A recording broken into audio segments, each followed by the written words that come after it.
Welcome to Storytime, brought to you by the OWSCyCon2019, the online book event of the year. Between teaching all day and handling emergencies, she was physically and mentally exhausted. And emergencies came in spades to the old dance studio. Like the day torrential rain caused a leak in Studio 3 and students had to use a small practice room off the costume room. The marley floor that cushioned young dancers' feet was ruined and expensive to replace. Joan found she couldn't even relax when she got home because her husband spent all day rattling around the house, working his way through the to-do list that grew longer each week of the school year. It was an adventure to come home and find this toilet didn't work or the oven was removed because he was in the middle of replacing it. Each finished project made the house feel more like theirs, but the process was hard on the nerves. She almost breathed a sigh of relief when school started last week and he was out from underfoot during the day. That's when she realized she hadn't seen Estella in a few days. She called just to chat and see how Estella and Jamie enjoyed their vacation in Peru. She envied Estella having time to take a real vacation. Vacation for her would be this weekend at South Padre Island, not an entire week without work or worry. Plus, she'd always wanted to go to Peru to see Machu Picchu. She'd enjoyed seeing the pictures Estella put up on Facebook and the few snaps she'd seen during her trip. But she wanted to talk to Estella. First she had been too busy, then Estella was in Peru. She realized she hadn't spoken to Estella in nearly a month.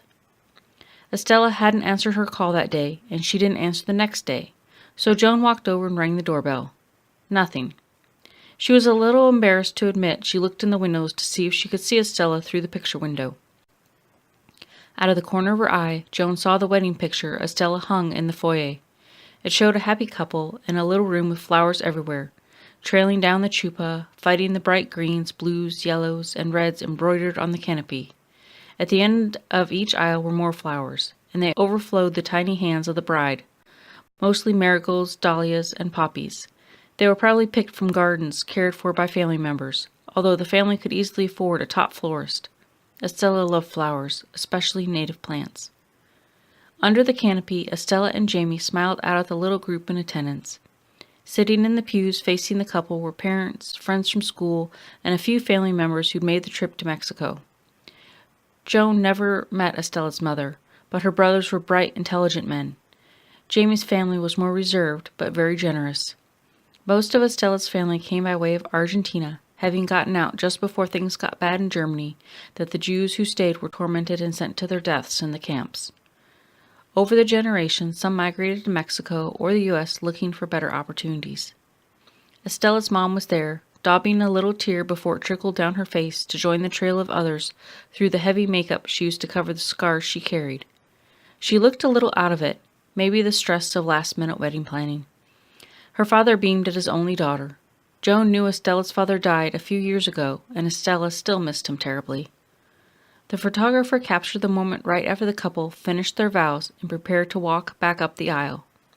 Flanking Estella and Jamie were her bridesmaids in a subtle blue chiffon that hugged them tightly on the top before falling in waves of gossamer to their matching sandals. A darker ribbon circled their waists, and a big chiffon flower occupied the coveted space at the small of their backs, obscuring the zipper where it made its way down the swell of their bottoms. On the other side, 3 groomsmen dressed in black tuxedos looked solemn, and a little scared, as Jamie became the first of the group to commit himself to this young, beautiful, but mysterious girl. Except for the rabbi, the group looked like they'd be more at home in cut-off jeans and t-shirts, running the streets of Matamoros than standing stiffly in their new clothes. Estella's family smiled little tentative smiles at the unlikely couple. Estella, at least, the young, hopeful bride in the picture, was slender despite the early signs of a bubble around her middle. Her long, dark hair flowed like a broad river down her back. Her eyes were bright diamonds reflecting the photographer's flash, and she wore a little makeup for her special day. The delicate hands holding a huge bunch of pink roses looked delicate and soft, especially next to the bulky young man she just committed her life to. Maybe Estella was napping on the sofa and didn't hear her knock. Maybe she got pregnant again. Wouldn't that be wonderful? A baby next door. Joan loved babies, but there'd never been time to think about having one of her own, because babies and dancing didn't go well together. Maybe now that she wasn't performing much, she and Steve could think about having a baby. Wouldn't that be great? The babies could grow up together. Searching the room, Joan saw nothing, no sign of Estella, just a large red stain on the carpet near the hallway. Weird. Estella was such a neatnik, Joan couldn't believe she'd let a stain set on the rug without cleaning it up.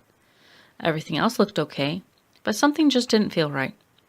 She tried calling and texting over the next few days. Nothing. One evening, Joan caught Jamie coming in from work and asked about Estella, only to hear his excuse that she was visiting her sick aunt in Maine. That just didn't sound like Estella. Why would she leave without telling Joan she was going? Plus, why wasn't she answering her phone? Jamie said she left her phone at home when she left for Maine, but that didn't track. Estella was never without her phone. Since she worked from home, the phone was her primary method of communication with her boss.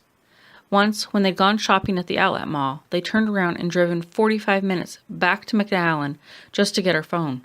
A knock on the door interrupted his preparations, wrapping the body and cleaning any stray drops that escaped the shower curtain. Damn. He checked to make sure everything was hidden from the front room and to make sure there was no blood visible on his soiled khakis, Grateful Dead t-shirt, or under his already dirty fingernails. Then he looked through the peephole in the door to see Jamie standing there. He hadn't seen Jamie since high school and couldn't imagine what he was doing outside his door. "Hey," he mumbled as he opened the door. He stood in the doorway, all 5'2" of him, sending a clear message. He really didn't want company right now. "What do you want?" "I need help."